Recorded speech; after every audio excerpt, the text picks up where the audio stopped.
Zodiac के अंदर जो सबसे पहली वाटर एक्यूमुलेशन या एसेट एक्यूमुलेशन की जो साइन है दैट इज़ कैंसर। यानी टाइम सेंस के अंदर जो सबसे first start of a property, assets या किसी भी प्रकार की wealth, it starts with cancer. Cancer is a zodiac sign as you all know. So आज हम बात करेंगे कि किस प्रकार से यदि आपका ज़ोडिएक साइन कैंसर है या आपका मून साइन कैंसर है या आपका असेंडेंट कैंसर साइन में है, तो आपके लिए किस प्रकार की trading opportunities, income generating opportunities, investment opportunities और वेल्थ जनरेटिंग एक्टिविटीज़ कौन कौन सी हों, आप किस प्रकार के स्टॉक्स में परफॉर्म करें ताकि आप बेस्ट फॉर्मेशन कर सकें। नेचर के अंदर the wealth starts with water और कर्क राशि यानी कैंसर एक ऐसी राशि है जो कि पहला वाटर साइन है। कहते हैं कि पृथ्वी पर जीवन तब आया था जब आकाश गंगा से गंगा को धरती पर अवतरित किया गया। Well, I am not going into mythology, I am going into plain trading. कर्क राशि का मतलब यह है द वाटर, कर्क राशि का मतलब यह है फ्लो। कर्क राशि के अंदर अगर कोई स्ट्रॉन्गेस्ट पॉसिबिलिटी मौजूद है तो वो है emotions. Basically these people, they are governed by emotions, whether they are hurts or whether that is a passion और या फिर वो उनकी कोई भी महत्वाकांक्षा हो। तो यानी कि मनी का रिलेशन जो है वो आपकी सोच के साथ जुड़ता है। जैसे कि आप सब ने कई बार सुना होगा थिंक पॉजिटिव, थिंक रिच। सो अगर हम इस कंसेप्ट को समझना चाहें, हाउ योर माइंड और how your intuition or how your emotions they convert into money is we have to study the zodiac sign of cancer। यहाँ पे इनके पास जो सबसे बड़ी वेल्थ होती है वो होता है एक बहुत ही fluctuating, wild, maybe in positive और maybe in negative sense, but a wild kind of an imagination. इसका मतलब ये होता है कि ये लोग बहुत अच्छी तरीके से अपने आप को एक्सपेंड करने की ताकत रखते हैं। अगर ये लोग नहीं रखते हैं तो सूख जाते हैं एक सूखी नदी की तरीके से, और अगर ये इमेजिनेशन ओवर हो जाए तो ये बाढ़ जैसी स्थिति भी उत्पन्न कर देते हैं। तो यानी कि कैंसर साइन से रिलेटेड जो ट्रेडर्स होते हैं बेसिकली वो डे ट्रेडर्स होते हैं, यानी कि वो एक क्विक ट्रेडर्स होते हैं, यानी कि वो एक इमोशनल ट्रेडर्स होते हैं, यानी कि वो एक अपने हंचेस के ऊपर काम करते हैं। मुझे ऐसा लगता है ये चल जाएगा चल जाएगा चल जाएगा, गिर जाएगा गिर जाएगा गिर जाएगा, and they start acting upon it. So the first lesson for the zodiac sign Cancer is not only to be governed by emotion but governed by their second house Leo, सूर्य। दैट इज उनके पास money को अगर create करना है तो ना केवल वो वाइल्ड इमेजिनेशन होनी चाहिए बल्कि कहीं पर वह सूर्य जैसा स्ट्रिक्ट डिसिप्लिन भी होना चाहिए। उनके पास एक रेगुलरिटी होनी चाहिए, उनके पास एक टाइम टेबल होना चाहिए। If they act according to that time table, that according to that नियम, द डिसिप्लिन और the proper rise and fall understanding, they create a good wealth. कर्क राशि वाले लोग अपनी वेल्थ तभी बना पाते हैं जब वो अच्छी तरीके से इस बात को जानते हैं कि उसमें से कितनी अपॉर्चुनिटीज़ का कितना उनका लॉस है। अगर ये कैलकुलेशन वो लोग कहीं पर करने लग जाएं तो they are the best wealth creating master. अब एक इम्पॉर्टेंट बात भी है और वो ये है कि कर्क लग्न के अंदर यहाँ पर बृहस्पति उच्चत्व स्थिति को प्राप्त करते हैं और बृहस्पति के पास इनके 6th हाउस और 9th हाउस की लॉर्डशिप भी होती है। 6th house is the house of competition and 9th house is the house of luck, destiny. So इनके पास जो बेस्ट कंपटीशन आता है वो बेस्ट कंपटीशन इनके पास सेल्स परचेज की टेक्निक्स के साथ में आता है, यानी कि इंटरेक्शंस के साथ में आता है, कम्युनिकेशंस के साथ में आता है। उसका एक सबसे बड़ा रीज़न ये भी होता है इनका जो 3rd हाउस होता है वो वर्गो से डिनोट होता है, and Virgo is nothing but communication, interaction, it is IT, it is how you connect with the people, how you network with the people, what kind of initiatives do you take, are you taking single handedly और are you undertaking multiple activities at a glance, इन सारी चीज़ों के analysis करके ये एक बहुत अच्छी मनी मैनेजमेंट को कर सकते हैं। यानी कि इनके पास जो सबसे बड़ी चैलेंजिंग आती है वो इनकी कहीं ना कहीं पे बहुत बड़ी मात्रा में इंटेलेक्चुअलिज्म भी आ जाती है। यानी कि ये कई बार अपने इमोशंस के भंवर में फंस के, माया में फंस के, ग्रेविटी में फंस के ये लोग कई बार अपने आप को सुपीरियर भी फील करने लग जाते हैं, क्योंकि ये इनकी एक इंटरनल क्वेस्ट होती है। 10th हाउस चूँकि मंगल से डिनोट होता है, तो ये एक इंटरनल क्वेस्ट भी इनकी हो जाती है। Now the come is whether it is a possibility और नॉट कि that they can be a trader और they can convert their trade into money और not, and that is now comes the power of Mars, Mangal, the 5th house lord and 10th house lord.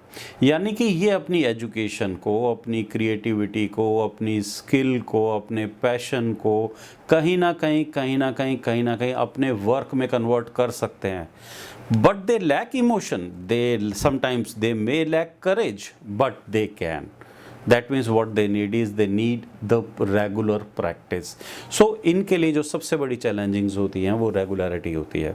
So what it has to do with the money? Money के लिए सबसे important बात, जैसा कि मैंने आपको बताया कि if they become a disciplined trader, this is number one. If they become a consistent trader and a regulated trader, जहाँ पर कि इनकी ईगो और इनकी सेल्फ रिस्पेक्ट के अंदर डिस्टिंग्विशमेंट्स प्रॉपरली हों, तो ये लोग एक बहुत अच्छे ट्रेड कर लेते हैं। Why I am properly asking not to be egoistic. देखिए, शेयर मार्केट या मनी मार्केट के अंदर ईगो कभी नहीं चलती है।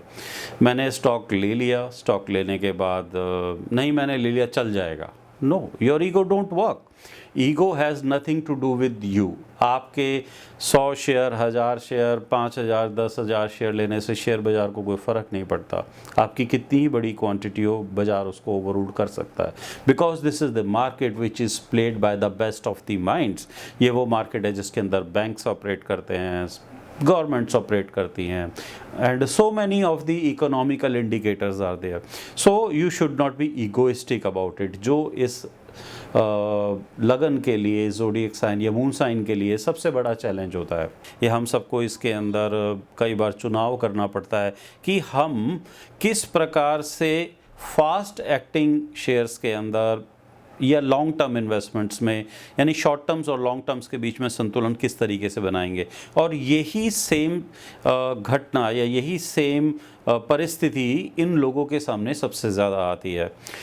जब भी हम इमोशनली सोचते हैं तो हमारे पास ये डिसीजन लेना मुश्किल हो जाता है कि whether this is a short term और अ लॉन्ग टर्म। सपोज़ आप एक बेसिस के ऊपर हैं और आप एक लो के ऊपर हैं और आपकी RSI बिल्कुल टिप कर चुकी है and now it has started bending. Now the question will come whether you will buy this trade for few hours, some hours, और whether you will buy this trade for days. So ये जो चीज़ें होती हैं, यानी कि जो निर्णय आपको लेने होते हैं, वो आप कैसे लेंगे।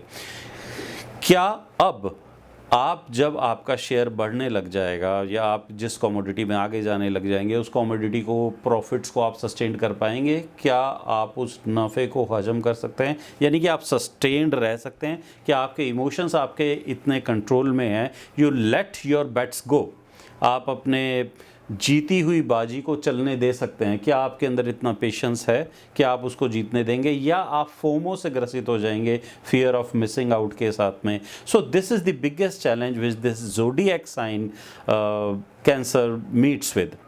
इनके पास जो सबसे अच्छे स्टॉक्स होते हैं, वो अच्छे स्टॉक्स के अंदर इनके पास मनी होता है, बैंक होता है, फाइनेंशियल इंस्टीट्यूशंस होती हैं, या आउट परफॉर्मिंग ज्वेलरी स्टॉक्स हो सकते हैं, या इनके पास बेसिकली इंटरनेशनल स्टॉक्स भी हो सकते हैं। And they are very much interested in doing something very stable. अब ये बहुत अचंभे की बात होती है कि जब आदमी खुद मानसिक रूप से, इमोशनल रूप से अनस्टेबल होता है, उस समय के ऊपर वो एक स्टेबिलिटी की बात कर रहा हो, या वो ऐसे ही ग्राउंड को ढूंढ रहा हो जहाँ पर कि वो स्टेबल ढूंढे, और स्टेबल भी कहाँ, जहाँ पर उसकी ईगो सेटिस्फाइड होती हो, जहाँ पर उसके पास पैशन उसका सेटिस्फाई होता हो, या वो क्लेम कर सके साहब this is what I have made. So यहाँ पर एक बहुत बड़ी चीज़ है which has to be controlled. The most important thing which I would like to say to zodiac sign of Cancer is please be cautious when you have to sell, जैसा मैंने आपसे कहा, क्योंकि आपके थर्ड लॉर्ड और आपके 12th Lord का एक बहुत आपस में स्ट्रॉन्ग रिलेशन है। थर्ड लॉर्ड 12th लॉर्ड का मतलब ये होता है आपका हमेशा बेचने का डिसीजन, यानी प्रॉफिट बुकिंग का डिसीजन या स्टॉप लॉस का डिसीजन या इस ट्रेड से क्विट होने का जो आपका डिसीजन है, ये सबसे इंपॉर्टेंट होगा। अगर आपने सिर्फ ये वाला सिस्टम मैनेज किया, यानी कि आपके लॉसेस के जो काउंटर्स हैं जिसके अंदर कि आप नुकसान खा सकते हैं, यदि आपने इसको कंट्रोल करा तो perfectly you can be a very good trader despite of being an emotional person. क्योंकि आपके पास ये दोनों ट्रेड्स मौजूद हैं, एक तरफ आपके पास डिप्रेशन भी मौजूद है, तो एक तरफ आपके पास मल्टीप्लिसिटी भी मौजूद है, एक तरफ आपके पास नॉलेज है, तो एक तरफ उसको कन्वर्ट करने के लिए आपके पास वर्क फोर्स भी है। सो बहुत कम ऐसा होता है कि कभी भी आपकी नॉलेज आपके वर्क के साथ कनेक्ट कर जाए। आपके केस के अंदर ऐसा हो सकता है कि आपकी जो नॉलेज है वो आपके वर्क के साथ में कनेक्ट हो जाए, और आप अगर सैटर्न और मार्स की अच्छी कॉम्बिनेशन में यदि आ जाएं या ट्रांजिट में, यानी कि आपके गोचर के अंदर या आपकी महादशाओं में या आपकी जन्मपत्रिका ही में खुद अगर ऐसा कभी ऐसा होता हो, तो ये बिल्कुल डेफिनेट हो जाता है कि आप एक अथक प्रयास, यानी जिस चीज़ के आप पीछे पड़ गए, जिस लाइन को आपने फॉलो करना शुरू कर दिया, जिस सेक्टर या जिस ट्रेड को आपने समझना शुरू कर दिया, जिस स्ट्रेटजी के ऊपर आपका यकीन हो गया, आप उसको अपने प्रॉफिट्स में कन्वर्ट कर पाएंगे। The last thing what I would like to say to you people is try to convert your money into some asset।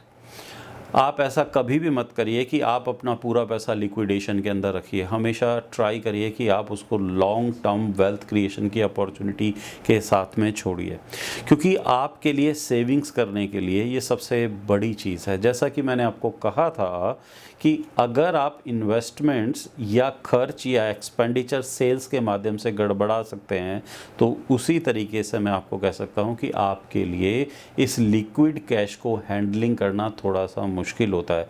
तो आपको चाहिए क्या? एक स्ट्रैटेजिक प्लानिंग। आपको चाहिए क्या? एक strategic time management. And what is the time management for you, by the way? So time management is try when your second Lord, sixth Lord और 11th लॉर्ड और इवन में भी 4th और 10th Lord जब आपके second house के अंदर transit कर रहे हों, 4th के अंदर कर रहे हों, 11th के अंदर कर रहे हों, और आपके लिए बिल्कुल स्ट्रिक्टली नेवर एवर ट्रेड जबकि सन, मून या कोई भी एक ऐसा प्लैनेट आपकी राशि के अंदर जब आपके 12th हाउस से जनरेट कर रहा हो।